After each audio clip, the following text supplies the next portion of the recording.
नमस्कार, मैं हूं साक्षी। नववर्ष की शुभकामनाओं के साथ पेश है आज की प्रमुख हलचल।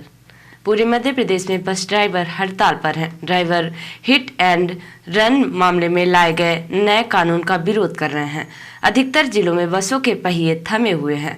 भोपाल, इंदौर, ग्वालियर, जबलपुर समेत अन्य शहरों के स्टैंड से बसें नहीं चल रही हैं। अकेले इंदौर में करीब 900 बसें बंद हैं। यात्रियों को परेशानी का सामना करना पड़ रहा है। लोग अपने निजी वाहनों में पेट्रोल डीजल भरवाने पहुंचे तो पंपों पर भारी भीड़ लग गई। बालाघाट में भीड़ नियंत्रित करने के लिए पुलिस को मोर्चा संभालना पड़ा।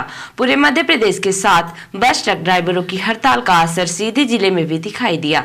सीधी शहर के बस स्टैंड से आज एक भी बस अपने सफर पर रवाना नहीं हुई। ड्राइवर कंडक्टर भी सड़क पर बैठकर तफरी करते दिखाई पड़े। दोपहर तक बस ट्रकों के न चलने पर चर्चाओं का बाजार गर्म हो गया और लोग जरूरी सामानों की खरीदारी करने के लिए बाजार की ओर रुख करने लगे। लोगों का कहना था कि बस ट्रकों के न चलने से अब जरूरत की सामग्रियां महंगी होने लगेगी और सामग्रियों की कमी भी होगी।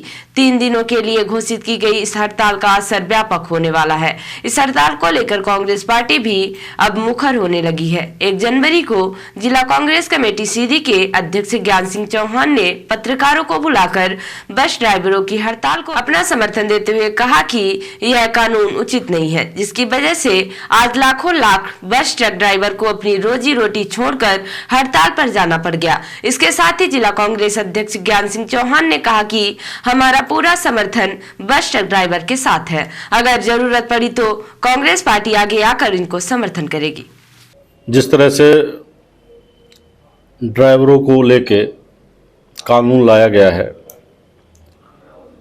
और आज उसके विरोध में पूरे देश के ड्राइवर हड़ताल पे चले गए हैं। सबसे पहले मैं इस कानून का विरोध करता हूं और इसकी घोर निंदा करता हूं कि अंग्रेज़ों के शासनकाल में इस तरह के कानून बना के थोपे जाते थे। आज आप ये बताइए कि यदि कोई ट्रक ड्राइवर या बस ड्राइवर या कि कार ड्राइवर गाड़ी एक्सीडेंट करके स्थल पे खड़ा होगा तो उसकी जान की सुरक्षा कौन करेगा? जिस तरह से जुर्माने की राशि बढ़ाई गई है, यदि एक ट्रक ड्राइवर के पास 10 लाख रुपए हों तो ट्रक क्यों चलाएगा? वो तो दुकान खोल के अपनी रोजी रोटी, अपना परिवार उसी से जीवन पोषण का काम कर सकता है।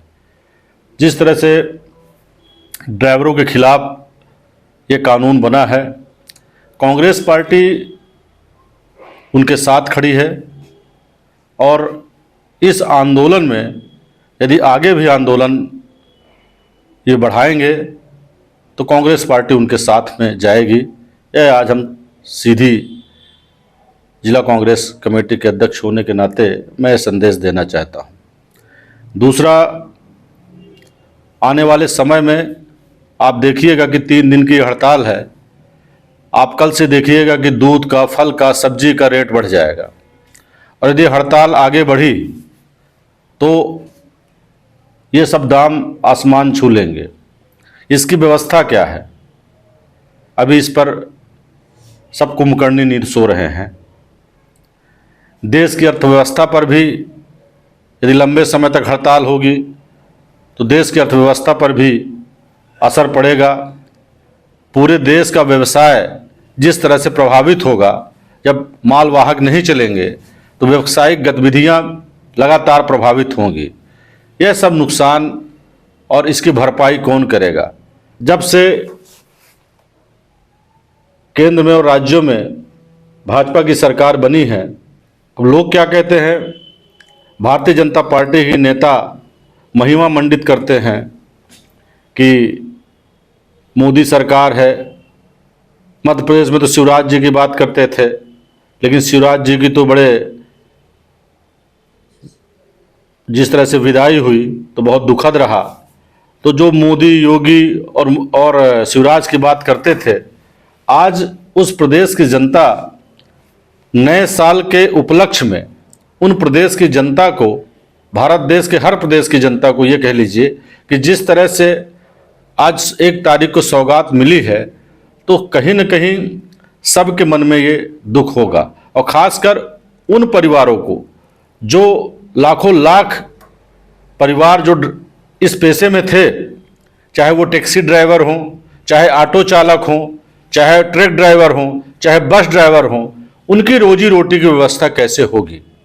मैं सरकार से अनुरोध करूंगा कि जल्द से जल्द इस पर कोई ठोस कदम उठाया जाए, जिससे इसका हल और निराकरण निकल सके। धन्यवाद। वर्ष 2023 की विदाई के साथ ही सीधी शहर में वर्ष 2024 की शुरुआत लोगों ने भगवान श्री गणेश, हनुमान जी, राम, लक्ष्मण, भगवान शंकर की पूजा अर्चना करके की। 1 जनवरी की सुबह से ही सीधी शहर के पूजा पार्क में भगवान के दर्शनों के लिए भक्तों की भारी भीड़ उमड़ी। नए वर्ष के मौके पर सीधी शहर में भक्तों ने पूजा पार्क में विशाल भंडारे का आयोजन किया। भंडारे का आयोजन राकू कामदार और उनकी टीम द्वारा किया गया, जिसमें हजारों भक्तों ने सुबह से लेकर शाम तक प्रसाद ग्रहण किया। इस दौरान लोगों ने एक दूसरे को नववर्ष की बधाई दी।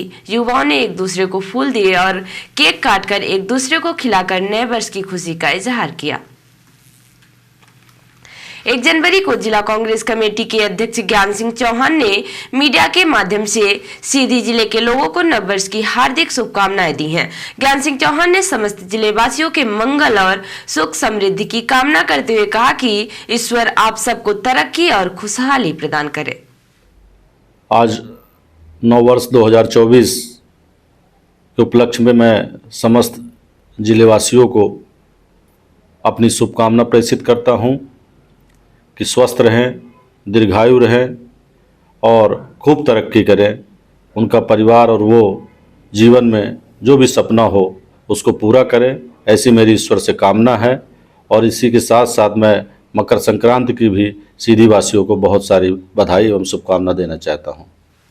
1 जनवरी 2024 नववर्ष की शुरुआत जिला कलेक्ट्रेट में राष्ट्रगान तथा राष्ट्रगीत के गायन के साथ किया गया।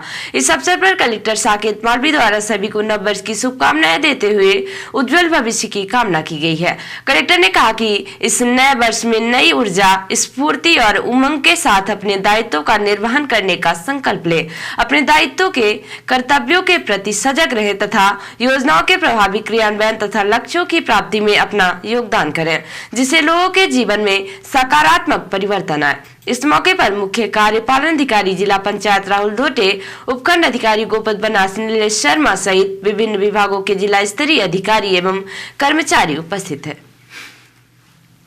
1 जनवरी को सीधी यातायात पुलिस के प्रभारी डीडी सिंह द्वारा यातायात पखवाड़े के तहत सीधी शहर में यातायात जागरूकता रैली निकाली गई। रैली के दौरान यातायात प्रभारी और यातायात पुलिस ने आमजनों को यातायात के नियमों का पालन करने की समझाइश दी। इस दौरान यातायात पुलिस ने सड़क पर हेलमेट लगाकर चलने वाले 2 पहिया वाहन चालकों का फूल देकर स्वागत किया और अन्य लोगों से भी हेलमेट लगाकर चलने की अपील की। यातायात पुलिस का कहना है कि सड़क पर सफर करने से पहले वाहन चालक हेलमेट और सीट बेल्ट का उपयोग करें, जिससे होने वाली दुर्घटनाओं के समय जान बच सके। और अब पेश है प्रादेशिक हलचल। एमपी में बस ट्रकों की हड़ताल, हिट एंड रन कानून के विरोध में कई जगह प्रदर्शन, परिवहन मंत्री बोले बातचीत से सुलझाए मामला। उज्जैन में पति और जेठ की गोली मारकर हत्या, जेठानी और भतीजे पर भी की फायरिंग, कट्टा हाथ में लेकर थाने पहुंची आरोपी महिला। ग्वालियर में लोकायुक्त ने भिंड के पटवारी को 5,000 की रिश्वत लेते पकड़ा। और विभागों की समीक्षा के बाद बोले मंत्री प्रहलाद पटेल, 100 दिन का रोड मैप पर होगा काम, मैनुअल नहीं होंगे श्रमिक रजिस्ट्रेशन। और अब से राष्ट्रीय हलचल, हिट एंड रन कानून के खिलाफ 8 राज्यों में हड़ताल, एमपी में ड्राइवर्स ने ट्रक खड़े किए, राजस्थान छत्तीसगढ़ में प्राइवेट गाड़ियां भी नहीं चली। मनरेगा के 7.6 करोड़ मजदूर सिस्टम से हटाए गए, कांग्रेस का केंद्र सरकार पर आरोप। ग्वालियर के पिछोर से बीजेपी विधायक प्रीतम लोधी के बेटे पर हत्या के प्रयास का केस दर्ज किया गया। और 2045 तक वायुसेना के बेड़े में रहेगा सुखोई 30, अपडेट हो रहा सबसे ताकतवर फाइटर जेट। तो ये थी आज की प्रमुख हलचल। नमस्कार।